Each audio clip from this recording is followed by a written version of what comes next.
Hello, everyone, and thank you for joining us for our webinar today, Why Your Email List and Followers Aren't Donating and How to Fix It.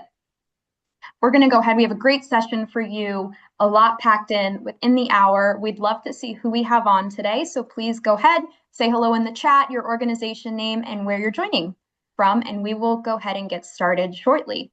Today's session is going to be recorded, so you're going to get a copy of the PowerPoint slides as well as a recording of the actual webinar. You can go back through, take any information from this, share it with your team, so you will get that immediately following the webinar as well too. This is an interactive session, so please put your comments in the chat box. We also have, for any questions you'd like to ask, that'll be answered in our Q&A session at the end. There's a Q&A feature at the bottom of your screen in your Zoom bar, so please enter in all questions there so we can make sure we get your questions answered. We will answer every question. All right, so getting started, I'm going to go ahead and introduce our panel. We have Marianne Dersch, who is the founder of Courageous Communications. Thanks for being here today, Marianne. Hi, excited to be here. Hi, everybody. We have David Blyer, who is the co-founder, president, and CEO of Ariva. Hi, David.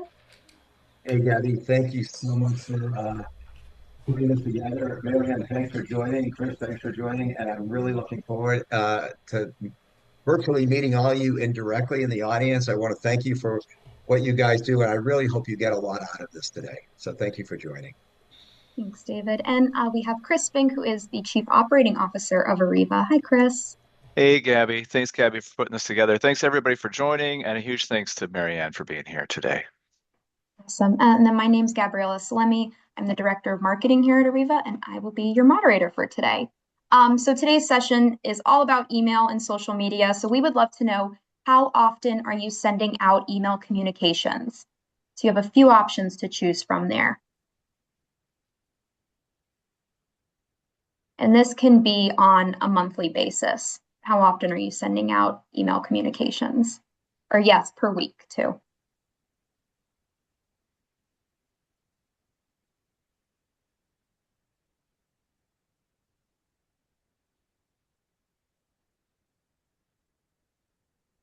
All right, so I see in the chat a few people 1 to 2 times a week. Oh, shoot. Oh, 0 is not an option. That's good to know. Oh, okay. 1 time per month, quarterly, really? every 2 weeks.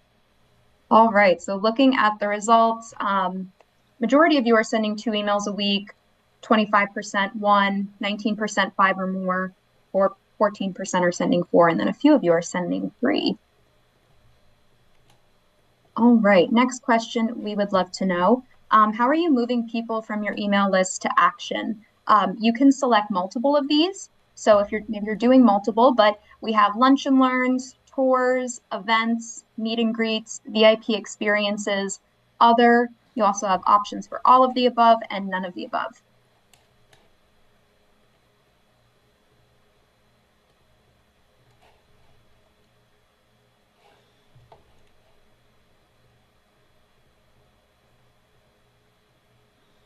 All right, so got a lot of answers coming in. We'll give it a few more seconds.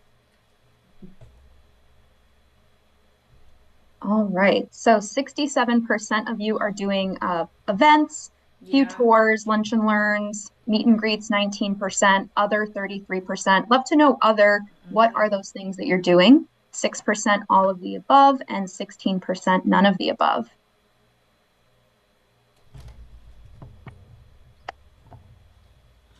Next question, are you having to manually move data into a centralized location or donor management database, and is it time consuming? So this can be data from multiple solutions. Maybe you have a solution to manage your auctions or galas, maybe one to sell event tickets, maybe another to manage volunteers or memberships, maybe another to manage your grants, one for online donations, one for peer-to-peer, one for team fundraising. So are you having to move all of that data from different applications into one donor database or maybe one Excel spreadsheet?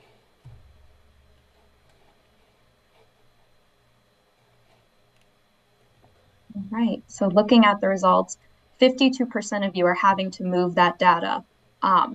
39 say no and 10% are not sure. And in the comments, Yes, so time consuming. It's hard to track data when we use multiple platforms. So we'll talk a little bit about that too. Oh, some of you do Zoom calls to centralize data. Okay. All right. Well, I will pass it Okay. over to our panel. Great.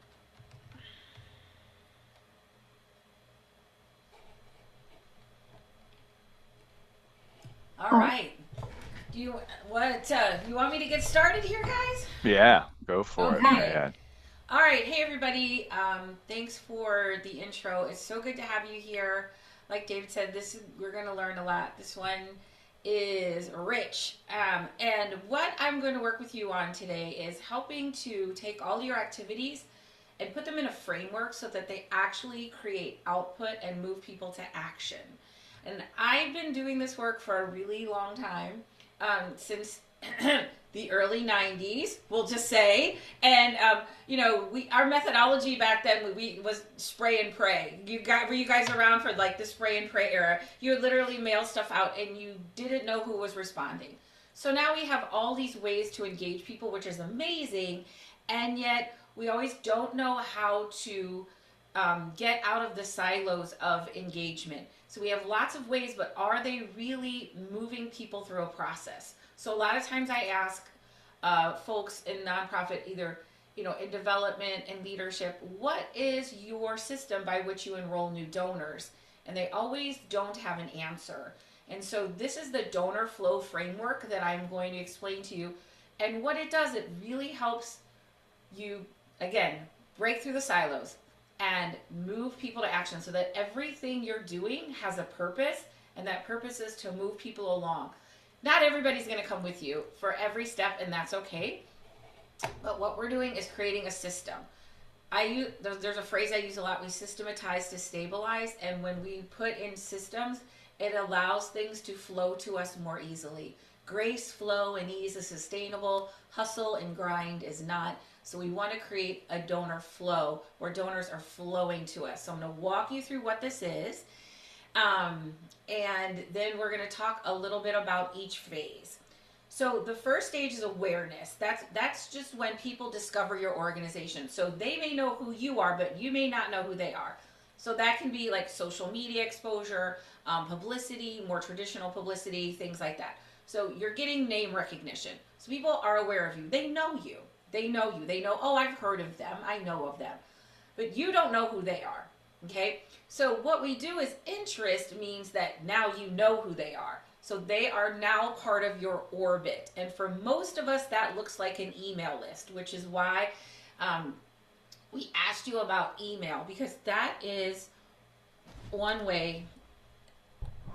Let me do this. That is one way that you can keep people in your orbit and keep them interested. What interested means is they know you and now they like you. They say, I like what they're doing. Curiosity grows. We are building a community of support. People come for the cause, they stay for the community. Interest is where we keep people in community. They're saying, I'm interested. This is pretty cool. Where we get the most stuck is from interest to connection. Connection is the one-on-one. That's where trust builds. So they have to know you to like you to love you. So connection is all about love. That is direct contact. Small group settings, events, things like that where people feel connected to your mission. They say this, instead of saying, I really like what's going on, they say, wow, this work feels important to me. That's connection. Then the last stage is action, right? They're going to take action, and whatever action you want. We're going to talk a lot about fundraising, but this model works for anything that you want people to do, whether it's a volunteer, advocate. I just used this methodology a couple of weeks ago with an organization I work with whose state budget got the red line. And we went into panic, and we used our flow framework to do an advocacy campaign. So a flow creates momentum. Momentum creates sustainability. And so what we're going to do is talk about how we move people from awareness to interest to connection to action and what that looks like. Where I see the biggest breakdown, and we'll talk about this in a little bit, is moving from interest to connection. So we tend to have a lot of people on our email list and on our social media, and we're like, why aren't they giving? Why aren't they taking action? I'm asking them. Every email has a donate now button. They may not be ready. They may need a little more connection. They're gonna know you to like you to love you to take action. So it's really facilitating that higher level of trust that's going to actually move them to action. So when we build this flow framework, then we're easily able to invite people in, and not just you, but your development committee, your board, your volunteers. When they understand how the framework works, they can participate in it. And that's pretty much the overview. Thanks, Marianne. And then we would love to know, where do you feel like your biggest struggles are over those four areas that Marianne had shared? So is it awareness, interact, connect, or excuse me, interest, and act? Or maybe it's all of the above. Awareness, interest, connection, action. Where do you, from my description, where do you feel like, oh man, now I'm seeing why this is like what's going on? Um, and no one's ever asked me to speak more loudly before in my life, so that's never anything That's that's happened funny. to me like No. before. You sound good now, don't you Okay. worry. Like, wow. I can't wait to tell my husband that later. Love it. Okay, all right. Okay. Makes a lot of sense. Yeah, so 36% say act, and then 22% say all of the above, and then Yeah. connect 27. And that really makes sense to me because I think we're pretty good at awareness. We understand, we need to be out on social media. We understand, the highest level of marketing. And so that's when you're first discover, right? Awareness, they're saying, "Hey, I'm interested," right? But they can't get to know you if they don't know you exist. And I've been saying this for, I don't know, decades, that awareness is the beginning of the relationship, not the end. So when we're looking at social media, when we're looking at our publicity, we're thinking, how can we get people off of social media and onto and into interest? And for most of you, interest will look like an email list. If you have, like, if you're doing something like a YouTube channel or anything that has reliable reach, and reliable reach meaning, like, because social media is great, but the algorithms can change in a hot second. It's not always reliable reach. I tell people, you're building your house on rented land, right? You want to bring people into your orbit onto a list, and stored and create that stewardship. So awareness is great, but then we want to say, okay, how can we move from awareness to interest? And a lot of that time that looks like maybe a lead magnet or a little giveaway or something, or a way that you can capture the email so that you understand who knows you and you can invite them into this community of support. And what that typically looks like for most of you is your email list.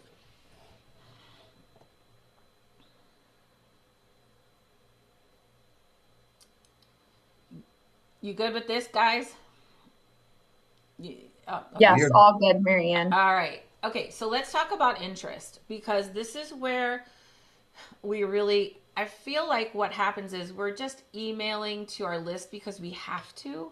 Um, and we're not really sure what we're supposed to be doing with it. Okay, we're also emailing in a way that looks more like newsletters, where we're putting a lot of information out, and not very often. So your interest is like, it's like, well, it's a slow cooker, right? We're just keeping people in the slow cooker of community. And some people are instant pots, right? They might come really quickly. Some people are slow cookers, but most people, like, it's just where we're keeping people warm and we're creating a community. This is where intention grows, right? But people can stay here, and that's okay if they choose to stay here. But what we want is to be able to move them from interest to connection. But let me say a couple things about interest, because as a communicator, as somebody who's a relationship expert, your email is a value, right? When I'm a value to you, you'll be a value to me. And you're giving value to people. It's not, the value isn't, we're so amazing, look at what we do. The value is helping people understand the role they play, giving people some wisdom or some expert thought leadership, anything like that you can share. And so interest is where they're staying because they're interested in what you're doing. They may not know you well enough to connect, right? So the big challenge here is moving from interest to connection. And a lot of you that said that, how often you're mailing, I prefer once a week. I think that's a great rhythm. And if you're somebody who's doing these quarterly emails where you're putting a lot of content in one, if you have an open rate of like 25%, which is a great open rate, people may not see your email for a year if you're emailing quarterly. So once a week, I'm not asking you to do more work. That's not what I'm asking you. What I'm asking you is to take what you have and do it more frequently. So instead of gathering everything for a month, maybe start doing it once a month. If you're doing it quarterly, try doing it monthly. If you're doing it monthly, do twice a month. Give people shorter pieces of information more frequently because it's easier for them to absorb. And it also allows you to maybe start tailoring your list. I'm not going to talk about segmentation. You guys can talk about segmentation, but it can help you segment your list because you are emailing specific topics to specific people instead of throwing everything out at one person, and doing it less frequently. But that is a great way to keep people engaged. It's not about asking. It's about giving value every single time. And listen, I eat my own cooking. Everything I tell you, I do myself. Every email I said, does this have value? Is this giving people something of value? Whether it's a good story, it's something they can learn, it's something they can connect to. Whatever you have, you make sure it's of value. With relationship, one of the things I say is relationship first, the money will follow. So just remember you're building relationships in this stage.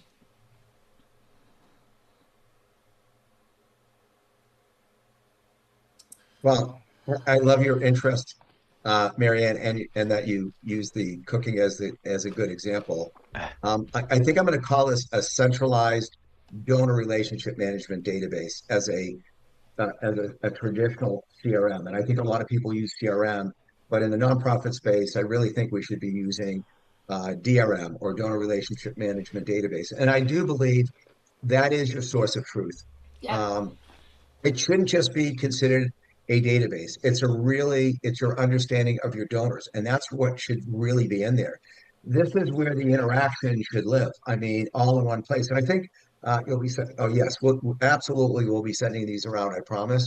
Um, but this is where the interaction should live. And what I mean by interaction, when we think about what we talk about interaction, I talk about integrated and automated. So anything that happens should flow into one system. And I think we asked the question, where are you moving this data? And I think when you're moving data around, you're also missing opportunities. You're also not acknowledging fast enough, and things are happening. So when you're thinking about the email side, um, what they opened, when did they click? How do they respond? When do they give? How often? Because here's the reality about it. If your data lives in different systems, and you're capturing it, and I've seen this in a lot of different places, you don't actually know your donors. You just know the pieces of them. And you really want to have the ability to consolidate that. And we'll talk a little bit more about that. But when you don't fully understand your donor, your messaging becomes more generic, and generic messaging just does not drive giving. And you've got to be aware of that, right? I think so. When you look at the statistics, and I think that was, on are they acting, it wasn't as high as it should be. And it Yeah. should be higher because you're doing so much work. And the other thing about it is when you're, activating and tracking across different channels, this is donor behavior. And you've got to really understand your audience today more so than ever before, and actually who they are, whether they're, Gen Zs and Gen Ys and, all of that. But what you're really tracking is behavior. You're not tracking activity. And behavior tells you intent. Someone opening an email consistently, and by the way, I know we do this, and like you said, we what we're sharing here, we preach in our company as well. But when somebody opens emails consistently, it is one thing, it is awareness, right? And when they're clicking, that means there's some additional interest. But can you measure these things? And when they're visiting a donation page, that's a consideration. And giving is what? It's absolutely a commit. I think the take we see often is organizations treat all contacts the same. By the way, I'm not saying our audience today is doing that. I'm just saying what we've experienced and people that we've talked to, this is something that's going on. But for someone who clicked like yesterday is very different from someone who hasn't opened an email in 6 months. So if you're not tracking the behavior across your email, across your websites, across different ways that you're giving, you cannot see the journey. And if you can't see the journey, you can't influence the behavior. That, yeah. So, Can I give you a little example of this that I oh, see all please, the I love it. time, which is you Yeah. send out an email. So let's say your communications and they have one system for your email and then your donor system is someplace else and then somebody responds to an email, which is what you want them to do, right? And they're saying, "Oh my god, this is an amazing story. Thank you so much for sharing that." As a fundraiser, I would want to know because that person's literally raising their hand and saying, "I'm interested. This is cool." But then so that response is just getting lost, right? And because it's not part of the same system and they're not thinking like, and then now they have to make manually say, "Oh, by the way, this person said this," instead of all you, right, instead of it being a centralized, right, where I can see like, and you're right, behaviors are like, we can say intention, we can see that, somebody's consistently opening, or maybe around a specific event or activity that you have. But when sometimes we just, when you say the data is scattered, we just lose it. And so people are saying, "Hi, I would love your attention," and they're not getting it. And then now that causes disinterest, and the Hmm. mistrust creeps in just a little bit, right? They Hmm. say, "Oh, maybe they're not that interested." Yeah. That's why I love when Chris talks about segmentation. Uh, and yeah, I will. I'm going to talk about that. I was actually going to talk tangent a little bit on what Marianne has mentioned a few times, and you too, David. I think consistency in communication.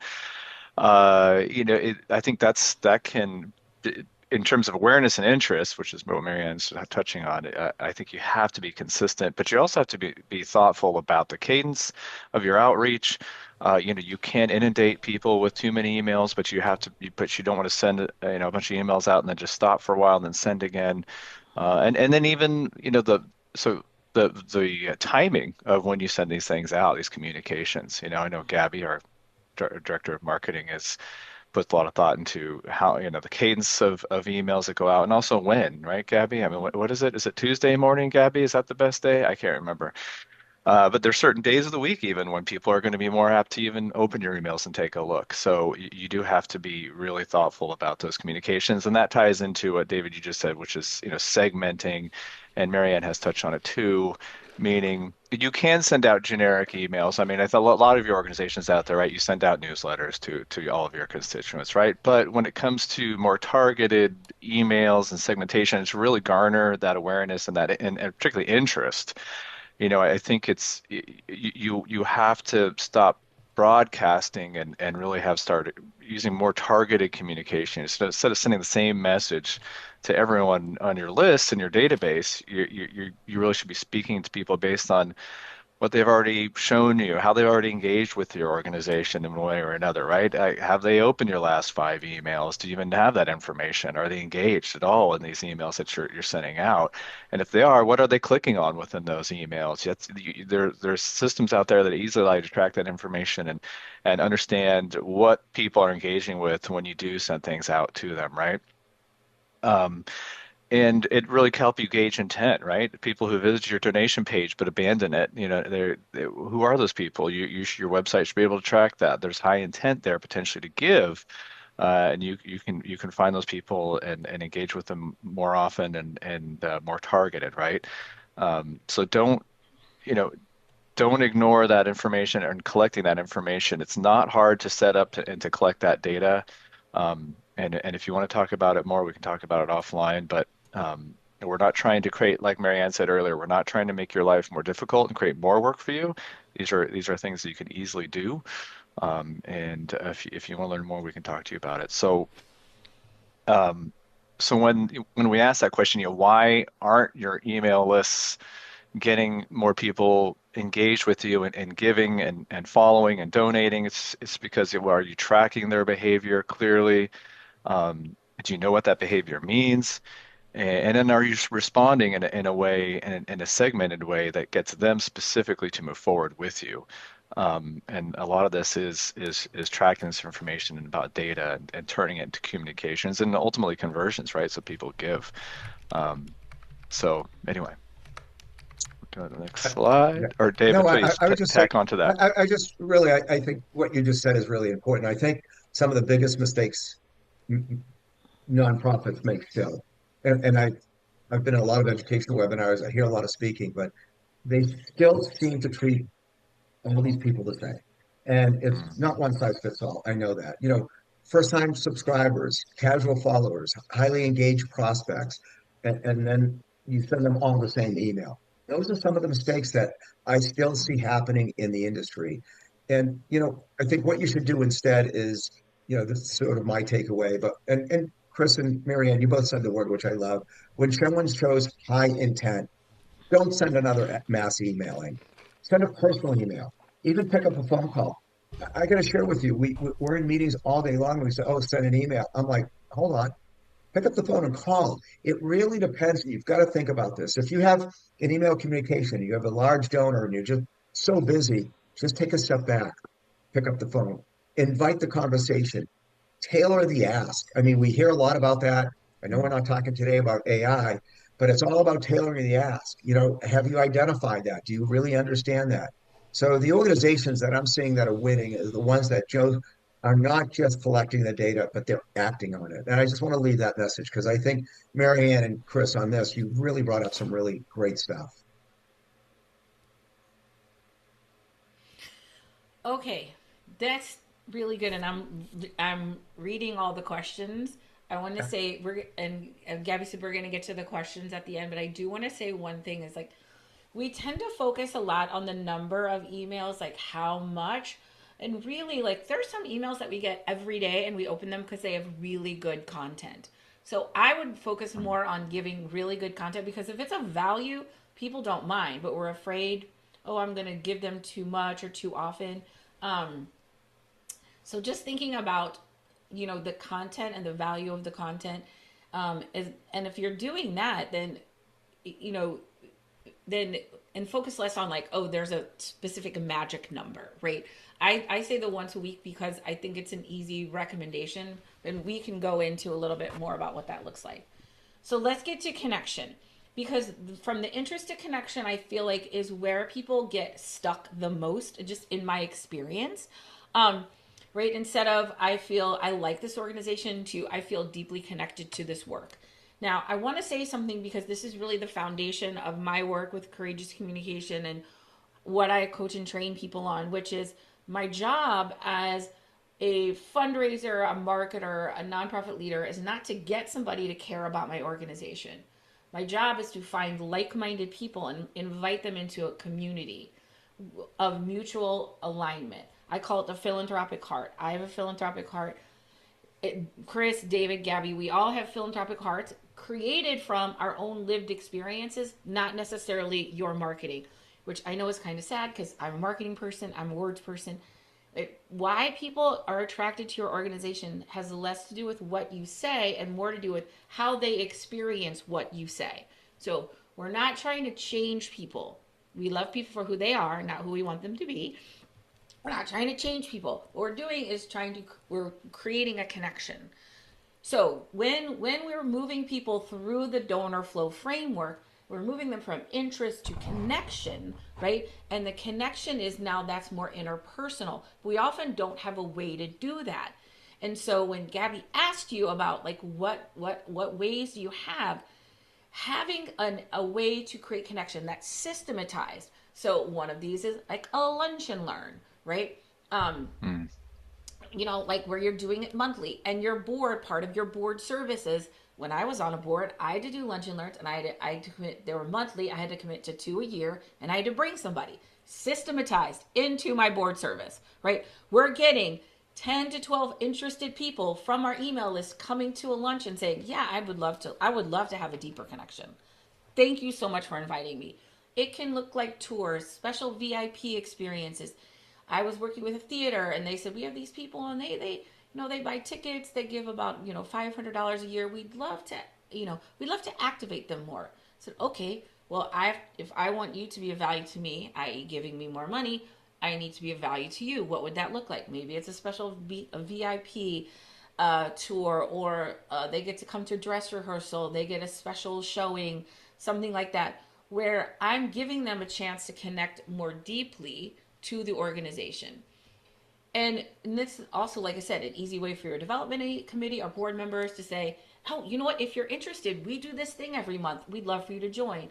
Art gallery does a special one Thursday a month after hours thing that it's invite only. And people, it's a great tool because moving people from interest to action can be a big jump, right? So they're going to want to have a little more trust and a little more connection. This can look like, you know, small parties in homes. It can look like a one-on-one meeting. It could look like, but whatever it is, it's personal connection. And it's also easy to then systematize this into your regular work so that you're supporting the flow, so people just aren't sitting on your email list. Now they may sit on your email list, and but when they're ready, there's an opportunity for them. And you could have more than one. You could do tours and VIPs. You could have a couple, but if you start with one of my clients is doing lunch and learns now, and she's partnering with I think it's a bank locally, and she's hosting it there because they don't really have an office. So she's creating partnerships in the community. She's doing all this stuff, and it's working. And so starting small, I worked with the Sisters of St. Joseph of Carondelet, and you have they do quarterly, they do a breakfast, and you could, with the sisters, and then they do like a beer and polka a couple times a year. You can come. One of the sisters plays the accordion. So but it's fun, and it's low, and this is not a solicitation. It's just a fun, easy way to have a more personal connection. And that really helps the flow happen. Some people may not need that, but you have it if they do, and now your board members can, or your committee members or your volunteers can participate in your fundraising as well, because we know inherently fundraising is a team sport at its core. That's great. Beer and polka. That sounds awesome. Right? I got to Yes. find out where they are. Go visit them. And I love the practical examples that you just gave, Marianne, because I was just, I was going to talk about that connection part too, and how I think that's one of the most difficult pieces for organizations, really, is that connection piece, because they have all that information, right? They're building their lists, they're sending out emails, they're putting stuff out on social media, they're trying to grow their audience, they're getting some engagement, but that's just not the same as giving, right? And I love the lunch and learn idea. That's great. We actually, David and I do that too. It works really well for us. But you said systematizing this, right, Marianne? That's such a great way to put it, because I was actually going to say it's not the effort that's missing, right? It's the structure around it, and you have to have clear visibility into who's ready to give, and having a defined path to get them engaged and to give. And if you don't have those systems in place to move those people forward intentionally, it's just not going to happen, right? And even though you're measuring email opens and clicks and social engagement, hopefully those are good signals, but they're not outcomes. And I love, Marianne, your So practical let's ideas say you around have that. a big event, right? You have a big event, a gala or something, and there's a bunch of people there. And there's people that come up to you and say, "Oh my God, this is amazing. Thank you so much for inviting me," or or whatever. And you're like, "Oh, thank you so much for coming. I would love for you to learn more." Right? If you're interested. So our event just isn't the event and it's over. Our event is part of a bigger system, right? Mm. Where if people want a deeper connection, like I did this event a couple weeks ago. It's called Hope in a Handbag. It's like 500 women and 1,000 purses and handbags, and they auction them off, and it's really fun. And most of these people are not donors to the organization. They're there for handbags, and that's okay. And also, part of the board members and the committee members' job is when they're at the event, if somebody says, "Oh my God, I love Foster Adoptive Care Coalition. I'm so happy to be here." They say, "Oh, thank you so much. Would you want to learn more? Because we do these lunch and learns every month. Would you come and be my guest? I would love to have you there." Right? So we're already seeding these things. We're not just having the event to have the event and have it be over. The event then can spur on this, right? Everything we do is going to could potentially lead to the next level of interaction. And we're listening for what you said, signals of intent, right? Because people will tell you what they want if you listen. Mhm. If you listen. Yeah. I got right in St. Louis. We have these big things, trivia nights, and I got invited to a trivia night, and I loved this organization, and I couldn't wait to. And I went up to the director. I'm like, "Oh my God, I'm so glad to meet you. I love what you're doing." Da da da. And he goes, "Okay, great, thanks." And that was my last interaction with that Yeah, organization, right, right. right? But he just didn't know. I mean, it's okay. We are where we're at. But like, if he would have said, "Oh my God, thank you so much," I would. Mm. What would you love? Would you want to come by the office, even if it's just, or like, I'd love to meet for coffee or something like that. If and to tell you more or get to know you better or whatever. Hmm. Yeah. We have so many questions. This is great. Hmm. Okay, this is the last part, and really, the action is the result, right? And I love what I tell people all the time. People will give to the level they feel seen and heard. And so if they feel seen, heard, if they see their values reflected, donors don't say yes because you're asked. They say yes because of everything that came before. And so the ask is more of just, I'm not going to call it an afterthought, but it's not an assumption. It's just the next logical step, right? It is and you know when we're ready for action, they're going to say, "This is amazing. How can I help? This is incredible. Thank you for sharing this. How can I help?" It make people feel so valued and supported. One of my dearest friends was a fundraiser for decades. Now he helps rich people give their money away. But he spent 10 months of a year giving value to his donors, which was alumni of this school. So the alumni events all over.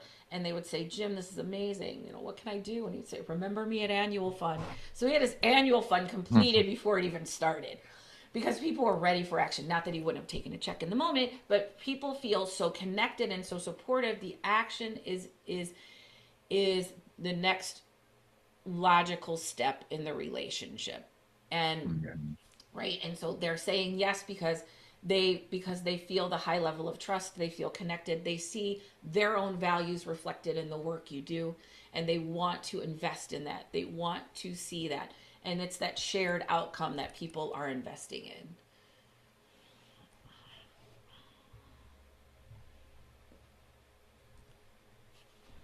in. I just think before we get into all these tactics, and there's a lot to say, I think sometimes you just need to reset some fundamentals, and it's not difficult. I think you just need to think about those fundamentals. But I think most organizations, from what we've seen and what we've been talking about, really don't have a donor problem, but they have a communication problem. People aren't giving because they clearly don't understand why they should give or why now or what their gift actually does. I mean, and I've seen this. I've seen what we've done at Ariba, even on our donation pages, of what a gift does when they're actually giving, and it's been very powerful. I mean, everything that we've talked about, it's about how you communicate your story in a way that truly moves someone to act, and that's what it's about, right? When I speak to the nonprofits just across the country, and we're speaking to them every single day. I do hear the same thing over and over, and it's getting harder to stand out, right? Because there's so much competition, there's so many different things that are going on, there's so much noise. So it's not just about fundraising, but it's exactly what Marianne you talk about, and it's about connecting with people's attention in their hearts, and increasingly um, we're battered every single day. I mean, literally. I mean, and then we're bombarded from so many different directions. And it's not just because what you guys are doing in the nonprofit, it's just as a whole. So, when you think about the strategies we're covering, these really mean a lot today. And, but at the core, it truly does come down to what makes sense and why someone wants to give and really keep on giving. Because we always talk about recurring gifts, right? How do I get them to do Mm. a recurring gift, not just a one-time donation? And even statistically, I think one-time gifts are like only 19% of first-time givers. So why is that?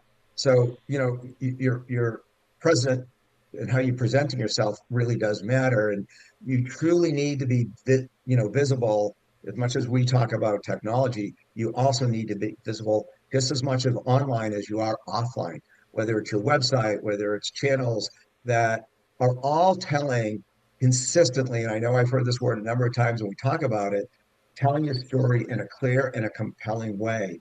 But visibility also isn't enough anymore. You also have to make it simple and accessible where supporters are. You've got to really figure out where they are, whether they're coming through your website. You can track this, whether they're coming through event registration, attending your events, whether you're doing peer-to-peer campaigns, and how you're getting that. By the way, that's another source to increase your donor database and at the same time nurture your existing donors. We can talk about that later, but we talk about donor decline and donor retention, but these are a lot of other things. And even text-based giving. I mean, I love text-based giving. I don't think people are using that enough. But everything that we're talking about, it really has to be truly easy. It has to be Yeah. intuitive. It's got to be mobile friendly. I mean, I just left a meeting at what, Right. Chris, an hour ago, and the emphasis there was mobile friendliness. It doesn't matter whether Right. what phone they're on, Androids, Apples. It doesn't matter templates. Everybody's using, and we're moving too fast today. So, think about your call to action. Even your donation button and the links where they are. I mean, I've seen them where I can't find them sometimes. It needs to be easy for them to find it. You got to guide donors through a very simple process with giving levels that really are in agreement with the different donor capacities. I mean, I think we even have some examples, but I've even seen websites where they're saying, even for $10, this is what you're helping me with. For $25, this is what you're, it was truly meaningful. And not that $10 isn't a lot, but it's a lot for some people. And then you got $2,500, and what does that? So, really, Yeah. when you're thinking about behind the scenes, it's just as important to streamline everything, your reoccurring gifts, automated receipts, the overall experience. And we hear a lot about this. The experience for your donors have to be consistent. When it all works together, you're not only reducing your internal workload too, because we talk about administrative having so much to do. And I saw a question. I have $6,000. This doesn't make sense. You're absolutely right. No, no, and it's true. Yeah. But you've got to create a seamless experience that make donors feel confident and valued. And when you take this kind of integrated approach, I will tell you, your supporters don't just hear the message, but they understand it. Marianne, they connect with it, Yep. and what they feel empowered to take action, and that's Yeah. what it Yeah. is giving.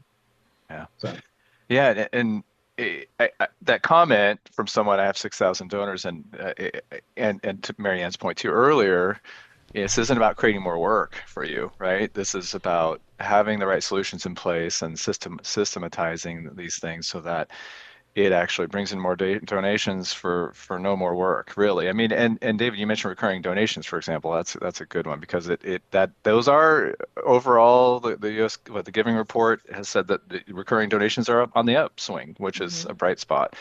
And it's not, if you have the right solutions in place, it's not hard to put a recurring donation page on your website and start taking those.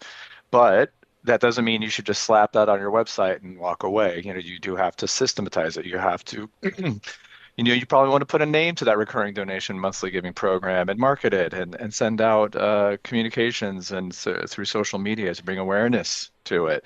And to draw people in and have calls to action in those emails for people to sign up for it. But then also, once there's a high churn rate for recurring donors. They tend to fall off after the third donation drastically. So you have to work in a retention system to keep them engaged, to keep conveying impact of what those donations are having on your organization. So it goes back to Marianne's systemization of these things. It takes a little setup and initial thought to put into it, but once it's set up, it should not be a lot of work. Right?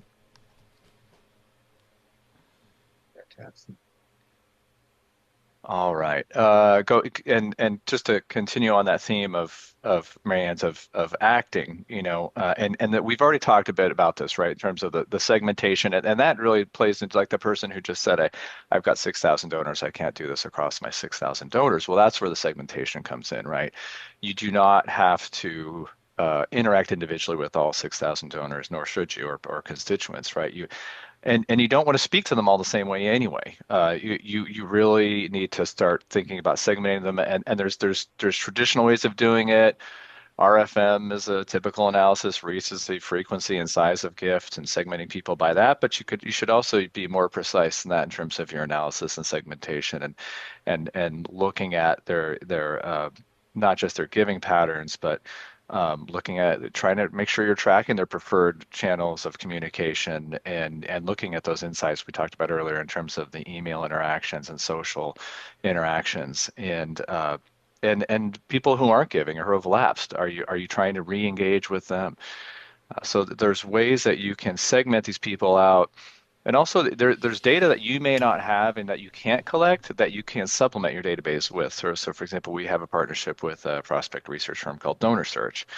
And it's very easy to pull some of their information into our database so that you get even more insights into someone who's giving you $20 a year could potentially be giving you a lot more. You just weren't aware of it. And donor search can give you propensity to give scores and capacity to give scores that is based on a lot of different information that they're gathering through public and private information databases. So you might be able to uncover people within your database that you should be having a higher touch experience with, that you should be reaching out personally because they have a much higher capacity to give than you realize, and that you shouldn't just be sending them generic solicitation emails, right?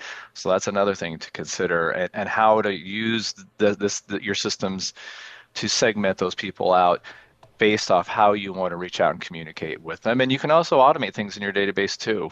People who give over a certain amount, you can easily have an automation in our system to pull those out and send a report to the executive director every Monday of everyone who gave more than $100 with their contact information, so you can send a personal thank you. So that there are ways of, like say, going back to Marianne, systematizing this so that you can be more personal in your outreach, but still make it not too onerous on you, right?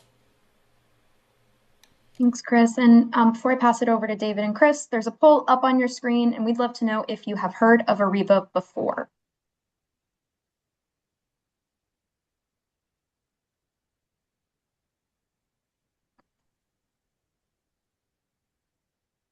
All right. So we are, if anyone of you are not aware of who Ariva is, we have been serving the nonprofit industry for over 35 years. We have had over 6,000 clients. We have done over 30,000 live virtual and hybrid events. On the event side, we have a whole, not to mention donor relationship management and digital fundraising platform, but also we have auction and event management as well. We are vetted and approved by many different organizations out there, as you can see here. The next slide, Gabby. One thing, Chris, and I was looking at the statistics, how many have to move data into a central database? This is the challenge that many nonprofits have today, and it's not just whether you have a donation platform, an event platform, a registration, a text-based solution, peer-to-peer fundraising or team fundraising or mobile bidding or auction applications or grant management or campaign management. I mean, we call those, individual point solutions. And if you're really doing it, you've got to move that data. And it's not as simple. We know that. It is time consuming. They're not all integrated, which is another challenge, not automated, which is a challenge. And this is where we get back to when you're doing that, from the nonprofit perspective, between the organization and, reaching back out to your constituents, you're having limited communications. And we also see it's not as consistent as it should be. And this is what we've been talking about. But Ariva does provide the solution. I'm not going to say to all of that, but most of that. And we do it through what we call Exceed Further, which is the only all-in-one online fundraising database. It is fully integrated with one unified database. So we have a lot of applications. Clients don't have to buy everything. It's not overwhelming, but we have followed the industry and know it so well that we have a lot of the applications that most nonprofits need. But the nice thing about it is it's one solution, it's fully integrated. And as you need more applications or as you're growing or you're not using team fundraising, you can add it later. It's very simple. But again, it's all within one unified database. So we've made it easy. Our clients love it. That's why we have a retention rate of over 95% within the industry. That's a high standard, but it's not just because of the software either. We do a lot of things for our clients to support them day in and day out, not just with phone support, email support, but we do a lot of things, and we're very proud of that. Thanks, David. And there's a poll on your screen if you'd like to learn more about Ariva. Someone from our team will get in touch. All right, and for Q&A, we're just going to hear from Marianne, and then we'll go ahead and get started. If you are interested in getting some clarity on where your donor flow is, if I know there's a lot of questions and we're going to get to them, but if you want to go a little bit deeper, I am happy to connect with you. I have a QR code if you want to reach out, and we'll look and see like where your blocks are, and we'll get you some steps to get you going. Especially around moving from that interest to connection, like how can you create opportunities for deeper connection? That will really change so much for you, and really help you, and also help you to engage other people around you in the process so you don't feel like you have to carry it yourself. So if you're interested in connecting with me, I would love to. I love to make new friends. So my friend says, I'm friends with the whole world. I just haven't met them all yet. So you can be your friend. And I'm really happy to help and see what we can do together. So if you're interested, feel free to connect with me. I booked out some time next week, the end of this week and next week. So if you want a time, grab it. I have a few spots open. Thanks, Marianne. And there's a poll on your screen if you'd like to learn more about Courageous Communications. We'll make sure we send your information over to Marianne. All right, now getting into the Q&A, we'll go ahead and get started. How many emails per week are too many emails? Our emails range from action emails, ask emails, newsletters, and event invites.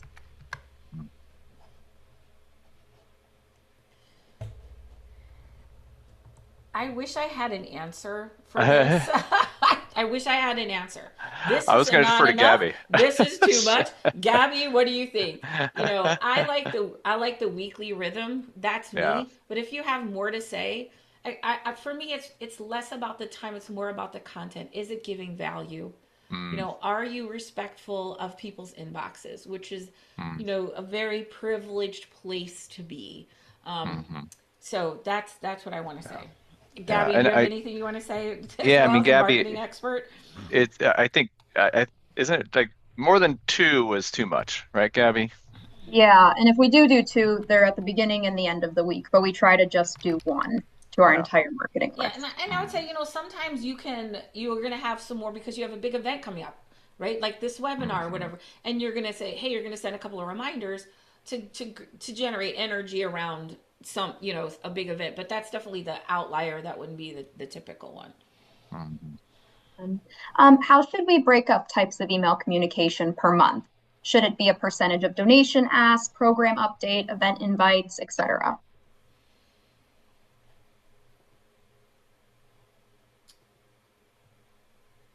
I I I'm of the school. This is my school of thought, and I'd love to hear yours. I think you can have a call to action with every email, but it doesn't. It I don't think it needs to be a donate. A call to Mm, action be hit reply and tell yes. me a story. A call to action be like go visit this.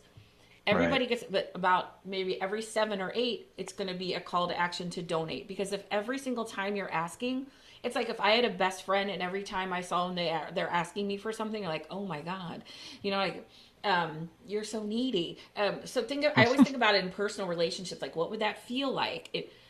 Yeah, you can have a donate button, but if it's a call to action, like, hey, we'd love for you to like go read more, hit reply and tell me what you think, or buy tickets to this event, sign up for the trivia night, whatever it is. And then maybe that, but these are part of a campaign. So maybe it's like, I've heard six to seven. Then you're going to do like a 20% would be an ask and then a donate. And then the other Hmm. 80% would be value, value, value. Remember, when I'm a value to you, you'll be a value to me. My job is to give value. My job is relationship first, money will follow. Yeah. Yeah, I agree. Yeah, and don't ask. Don't think and then ask for more money. Don't, Oh, don't, don't. yeah. don't, hey, thanks for coming to the event. Thanks for giving that gift. Give us more. Right, right. Thank you Yeah. so much. And can please, sir, can I have another? Yes. Somebody was working on they're showing me their annual report, and then there's like a bunch of asks in there. I'm like, what is the intention of this? Like, because I think this is to thank people and show them how valuable they are. I think maybe we do an ask in another spot. So I know Mhm. because sometimes we get into that scarcity mindset and we want everything to be ask, ask, ask, Mm. but that if we do that, it sounds like we're in a panic a lot. We just want to be careful that you're not sounding like you're in a crisis. Mhm. We had some questions come in about CRMs. Some people were saying it's so time consuming to track data when we use multiple platforms, and they're struggling to find the right CRM. Um, should they be looking for one CRM? Does each department need their own? What should you be looking for when looking for the Mm. right CRM? Well, David, Chris, I'll you let you got it. take it, but if you're looking for the right CRM, it's called Exceed Further from Ariba.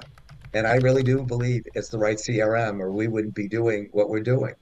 Um, it is, and as far as department goes, I don't know the organization, and I'd love to know a little bit more because it's not going to be one size fits all. It really, and it's not going to fit every organization, and we're very upfront and honest about it. But I've seen organizations, and by the way, Chris and I just literally left one yesterday that is using two different. And I don't know why they're using two different databases. And after what they saw with us, they said it doesn't make any sense, but they didn't know any better. But I think one reason they were doing one database is because they didn't have a donation platform on one and the other one did, and they liked that version, I guess, a little bit better. And another one had an auction that was tied to the database, and it was a mix. And at the end of the day, they didn't need to. Some organizations say, I need my volunteers separately and I want a volunteer application. And if that makes sense for you, then you should do it. But if you're really looking for an integrated solution where you can sometimes map your volunteers to being donors as well, maybe you do want that in one database. It really depends. I'd have to understand a little bit more. But if you are looking for one database where you're using donations and events and peer-to-peer fundraising and campaign management and grant management and text-based solutions and auction software, then Ariva is the right solution because we do have all of those applications that are fully integrated as one solution. I'm not trying to sell it here. I'm just trying to make it very clear of a major differentiator that's in the industry. I don't know if you want to touch on that at all, Chris. Yeah, I mean, I always say, um, your needs should drive your selection, right? And if you start looking for a solution without fully understanding the needs of your entire organization, it's going to be a very difficult process because there's a lot of clutter out there in the marketplace, and you really should be driving.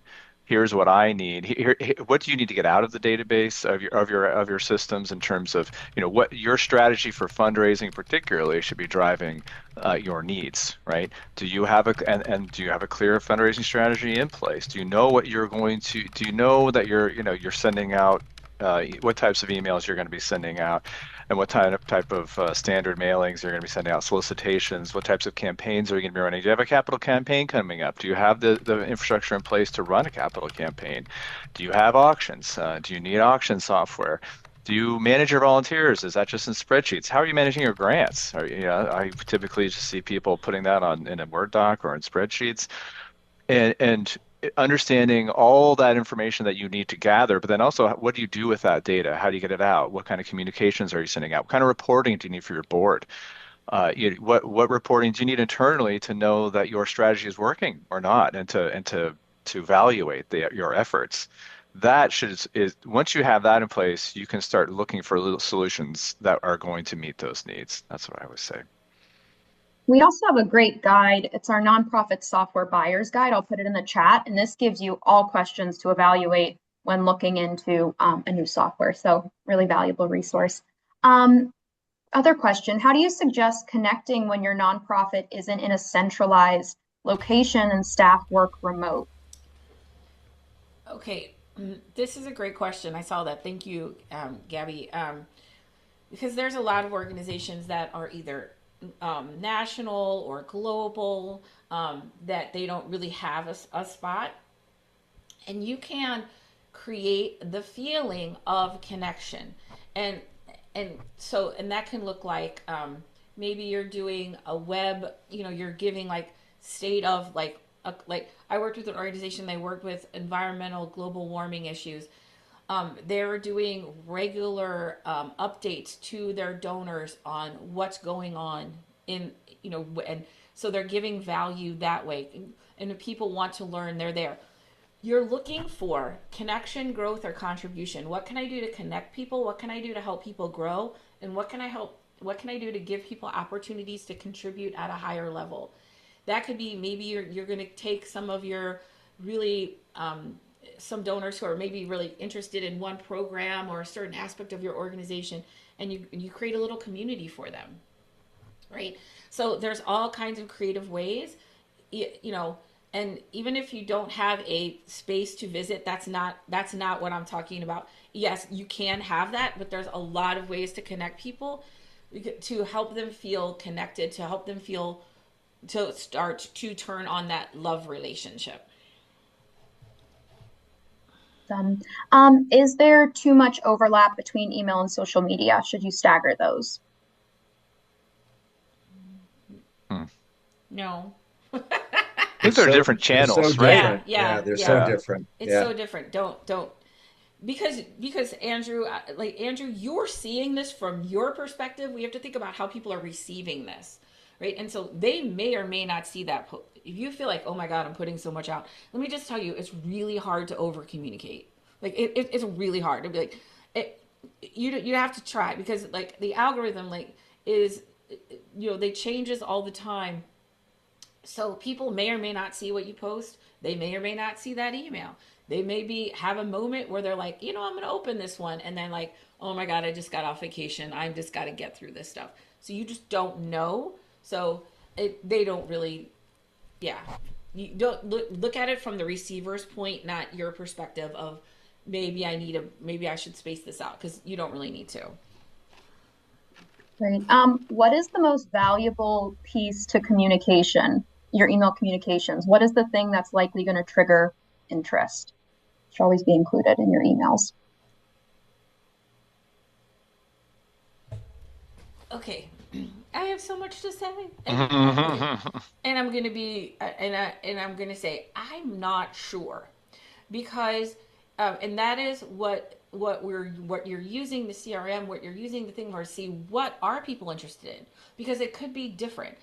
Some people love the stories, right? They want stories of impact. Some people want to be educated depending on your cause. They want to know what's the newest, next, latest thing. Um, some people want, like let's say you are, an organization that works with like aging, people who are like aging, like going into assisted living or something like that. That's a really difficult experience for somebody to have a couple of times in their life, right? So you can, share a lot of information about what that's like and how to help with that. So as long as it's educational, like I said, growth, contribution, growth, or connection, it's usually a hit. It's really up to saying, like, when you're sending stuff out, what are people responding the most to? What is really lighting their fire? And you can kind of tailor to that. But there's really no magic wand that I can say, oh, if you send out this thing, you're going to get that person to do that, right? We're not robots. So, and also I just say connection, growth, contribution, and really look and see what are people, what are people connecting with the most, and then do more of that. I'd even suggest subject lines too. They're so important, and that's how you Yes, can really get higher open rates. yes. Um, Subject lines and pre-headers are very important. Thank you for that, because, having something that's maybe a little edgy or funny, or just something that's not like, here's our weekly newsletter. yeah.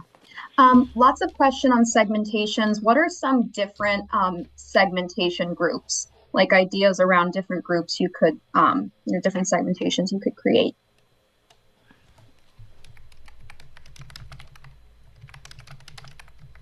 Yeah, I mentioned a few, right? Segmenting by giving history, right? Recency, frequency, amount. They're segmenting by engagement as well. Like, are they engaging through social more or through email, or maybe it's through direct mail or and those can also be driven by their giving prior as well, or their capacity to give too. You want to have more personal outreach to people who are giving you more money, right? Versus using those channels. But you can also ask people what their preferred channel of communication can be as well. A lot of our clients are collecting that when people give, or to have um, mailing sign up forms on their website. Hey, do you want to hear more from us? And track that information so it comes directly into our database, and they know exactly how they want to be communicated with, whether it's email or snail mail. Texting is also another form of communication that can be effective depending on the channel, right? For volunteering, for events, sometimes SMS texting makes more sense. Otherwise, it can be a little too invasive, for solicitations, things like that, depending on who you're communicating with. But please, Marianne or someone else, you can chime in too. Oh, that's good. Yeah. Do you have any suggestions for a successful email sequence that could be sent to a new donor? Is there anything to help increase engagement with new donors? Hmm. So that's a broad question because I'm wondering what the engagement is. So what do you want them to do? So let's say you have like some sort of lead magnet or some pop up like that. Hey, here's um, 10 ways you can help your kid with homework, or how to help your kid with school or something like that, whatever it is, like some little Yeah. piece of content that you're going to give people in exchange for their email. That sets you up for a really high rate of engagement down the line, because then you're sending out 3 or 5 saying, hey, did you get it, did you download it, tell me what you liked about it. So you can have, basically you're giving them something to talk about. Then the other way you can do it is also the engagement. If you're doing an email sequence, like a welcome sequence, and then you can ask them for the next best thing. And by the way, we do this lunch and learn every month. If you ever want to come, we're right here. We'd love to have you, kind of thing. So I don't think there's like again, usually I like a 3 sequence, and I can tell you more about specifically what that looks like. But I think that's a great way to start. Um, and without knowing exactly what you want to engage them into doing. But remember, there's a call to action here. So it's not just like engagement for engagement's sake. It's engagement because what is the next step in the relationship that we've Hmm. outlined in Right. advance that we're moving them towards doing? Right. Okay? Yeah, agreed. Yeah. And technology can help you with that too. I mean, we're releasing something soon that allows you to automate that. Hey, it's the new gift that comes in. Let's have these sequence of events occur, right? But I think it also needs to be a little bit more fine-tuned than that. Just because they're a first-time donor doesn't mean you should throw them into an email sequence, because what if that first-time gift is $10,000, right? So Right. you that should be a personal follow-up, right? And an engagement to create a much deeper relationship with someone like that, right? If your first time gift and you don't know them and they're not on your database, they're not in your email, that's pretty incredible. Yeah, yeah, right. Right? That's true. Most of the time they're gonna right. Most of Yeah, the time you're gonna ask people onto your email list because they've found you in some way, yeah, and we're nurturing them into yeah, the community, and it's a welcome into this community yeah, of like-minded people. yeah, yeah, yeah, yeah, yeah. Um, we'll do two more questions because we're a little bit over here, but importance came up a few times. How do you, increase your email list? How do you find people that are interested in your cause? I just mentioned one of my favorite ways, which is because we have to get people, we don't have to. It works best when we get people off of social media and into our orbit onto an email list. So that can be some kind of piece of content that they would be willing to sign up for or to submit to. And if you work with unhoused people, what to do when somebody asks me for money, how that here's your guide, 5 ways to do this, five ways to support the environment, 6 ways to deepen your faith, or whatever it is. You can having a little thing like that. It doesn't have to be fancy, it doesn't have to be you know spend a lot of money. You already have the content, but just putting that out there and allowing people, and you guys have this, right? An easy way to set that up to like people, and you drop it into your CRM, and you have your email welcome sequence all set up after that. And that's a really easy way. The other thing is really emphasizing when you're doing events. Like one of my clients has an event, 10,000 people come, they have very few emails. Um, so making it a starting to systematize the collection of it. Sometimes I know people have like older donors and they don't have an email, and I get that. um, Systematizing the collection of it can help, but my favorite and easiest way is really some sort of lead magnet, little bit of content that you can put out there to Hmm. get people, to give people. And it's not just sign up for our e-newsletter. Okay, we got to get a little sexier than that. You can even be like, hey, we give out weekly updates into what's going on with the kids we serve, would love to include you. You can put your email, is it simple as that? Or maybe just a Yeah. little bit of something that you can give them. Yeah. Yep. So it works for us. That's why we're doing this today. Exactly. Inbound marketing, right? You're right. Create And generating interest. Yeah. it's Go also ahead. on my website as well. And when I speak, I offer a little, hey, you can download this kit or this thing or Yeah. whatever. You only have to make it once, and it can start working Hmm. for you. Yeah. Last question. We had a bunch come in about recurring giving programs. What is the right way to market your recurring giving program? How do you generate interest? Hmm. I looked at this question, and I'm going to answer this from a heart perspective, not a technical perspective. I'm going to let Dave and Chris do the technical perspective, because what I want is to. Oh, can you put that back up, Gabby, real quick? Oh, Can you put that question back up for me? Because what I'm feeling from this question is this idea that I'm afraid to be too much, or like I want some bumpers on my activity so that I'm not overwhelming people, or I just want to I just want to connect a little bit with the intention of the question. Wait, oh, here we go. I'm going to go to my answered one. Sorry. With the intention of the question, which is when I see questions like this, I'm thinking, um, that could be coming from a scarcity mindset where they're afraid to just, am I being too much? Um, Hmm. and I would just let go of that, because you have something amazing that makes it really easy for people to contribute.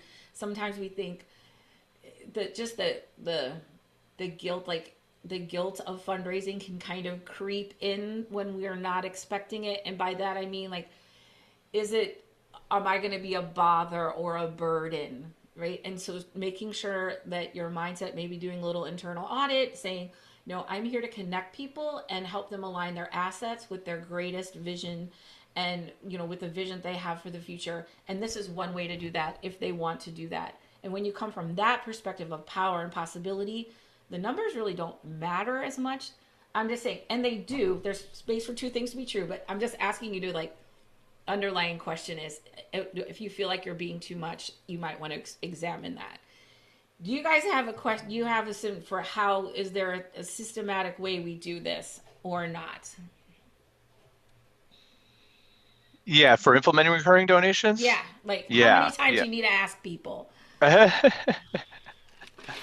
Yeah, we're more on the technology side, so I can tell you it's not a heavy lift for our clients to implement a recurring donation program on the technology side. It's very easy. But like, how many Um, times do you, like? I think the question is like, how many times, how many emails should I send? Like, what would a yeah, campaign to recruit people look like? yeah. I mean, yeah, yeah. I mean, there are varying arguments about how often you should be, but I do think you have to draw people in. I think you have to make it attractive. You have to. And once you get people signed up, you have to retain them, like I mentioned earlier. But it is part marketing, and that's Gabby's bailiwick, not mine. But you have to you don't just say, hey, become a recurring donor. You have to you can give a nice name to it. It's a giving circle or whatever you want to call it, and you tease it. You provide that. You say, hey, if you become part of our giving circle, here's what you're going to get. You're going to get personal stories from the people we're serving. You're going to get invited to our once a year, lunch and learns or tours of our facilities. Whatever it is, But you have to reel people in a bit, to make them feel, number one, that they're getting something for this, but also that what's the impact this donation is ultimately going to have on my organization? Right. And then you have to keep reminding people of why that this is important. But how much you hit them up, that's yeah, that goes back to I think what we talked about earlier, how you don't want to inundate people too much with emails and communications. But there are also ways of getting it out there virally too. There's someone asked about social media and using that. You can share things. We have little share buttons on our pages for that you can use, especially on the peer-to-peer side, which goes back to what someone else is asking about. How do I acquire new donors? Peer-to-peer giving is a great way to do that.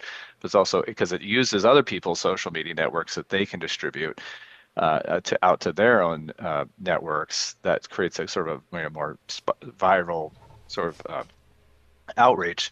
So there are ways of getting it out there more broadly, if you don't have a huge social media presence, by letting other people share it out too. But yeah, that David, I don't know if you want to add anything to that, but that's Yeah, that's what I got. yeah, no, I think most nonprofits offer it. I mean, Marianne, it's more than you're right. We do offer that as part of our software within our donation pages, and they could have reoccurring. But how we actually get people to commit to reoccurring giving. I mean, we do talk about it.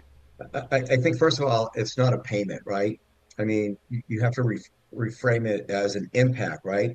And like we mentioned earlier about a donation page of $10, gives a welcome back, right? Donors don't wake up wanting a monthly charge. They don't look at it that way. They want to make a difference. So instead of saying, of $25, on monthly giving, maybe it's more depending upon your organization. $25 a month feeds a family every week, or $50 a month keeps a child in a program, a year end. I've seen some great sites that already do this, and it made sense. And $100 helps, us to add a phone person, every week. The second is lead worth occurring. Too many people, I think, actually hide it. Don't hide it, and I don't mean they're hiding it, but make it visible. I mean, I see where they bury the monthly option as more of a small checklist. I mean, flip it, make the monthly payment a default option if you really want on your donation page. I've seen it greatly where when you go onto that donation page, it defaults automatically. I mean, if your system doesn't do that, then maybe you need to think about something else. But present it first. Make this a monthly gift and a multiple impact, or however you're doing that. When they lead with it, more people may choose it, right? I mean, we do see this in our systems when they default it. Not everybody does, but it is an option. So we like giving that option. Maybe you give I'm just trying to think, but people belong to something. So name a giving community. Give your reoccurring donations a name, the impact circle, monthly partners. Make it feel like a group, not a transaction. That's what I was going to Um, say. Like, you want to, people come for the cause, they stay for the community, right? I want to feel part of a club, a community, a special mm, group, right? I got like, I don't have it on now, but I donate to Stray Rescue of St. Louis, and you got a bracelet. I'm like, okay, like that's part of my like, Mhm. that's so cool. I got my, I got this really cool bracelet, like this, and that I could wear. That's part of like that makes me identify with this, and so I feel like positioning it as a club community, a special name, something like that really helps because, like I said, connection is one of our greatest needs. And so when we yeah. feel connected to something outside of ourselves, we feel connected to this special thing that people that's a really strong need for us, and that need can be met in the monthly giving. Yeah. And use moments. I mean, don't just, don't put recurring just on your donation page. Promote it during maybe you're doing a campaign. Join us for a monthly sustain this impact, or maybe you're running an event instead of a one-time gift tonight. Become a monthly supporter. We talked about email and social, right? Here's what a monthly donor made possible this month, right? I mean, show the story, show the impact. At your event, have So, all the monthly givers stand up and get a round of applause. There's and like I lots of said ways to earlier, make people feel special. yeah, and make it simple, right? Simple to sign up. We talk about this, and I hear it from my C2 always, right? One click away. Everything's got to be one click. Mobile friendly. Let's not lose sight of that. Multiple payment options. I know we do digital wallets, whether it's Google Pay, Apple Pay, ACH, but digital wallets are the thing. I mean, if you don't have it, make sure your vendor does, and make it easy to manage, right? So I could go into a lot more about that, but that's just high level. I know we're very limited with time. Yeah. Thank you, everyone who stayed on. Let us know in the chat if you found this session valuable. Anyone last final thoughts before we sign off? I'll just say make sure everything you do is part of a system that's moving people forward, or maybe stop doing it. Because then you're just stirring up a lot of energy, or take what you do and make sure it's part of a system. So we're not just stirring up energy that kind of dissipates, that we're actually capturing it and bringing it into our organization. Well, I Those just are want to thank the audience who's still here. Um, this is why we do it. We love what we do. We believe in the social impact that you guys are doing. And I know Ariva, and I speak for Marianne too. We're here to support you guys. And this is what it's all about. We thank you for everything that you do every single day. And we know it's not easy. And again, I just want to thank Marianne. You have so much knowledge. If you guys Thank want to learn you. more, she is the expert. I know she sent some out. Use it. She truly is the expert. And it was really interesting, Marianne, when we were doing this theme about emails, it was like, how impactful this truly is. And it's not just so straightforward. So, Chris, always thank you for joining us. Gabby, thanks for putting Thanks for this all having me, together. guys. I We couldn't do it appreciate it. without you guys. Thank So, you. Thanks, Marianne. Thanks, David. Thanks, Gabby. Thanks, everyone. Have a great day. thanks, Gabby. We got to Thanks. get on missed calls and please apologize to Lexi. I don't know why. We're still live, David. Oh, Yeah. oh, please, please. Why? Yeah. Lexi, if you're on here listening, please, sorry. I'll text you right now. All right. Okay. Thanks, Gabby. Okay. Bye. Bye.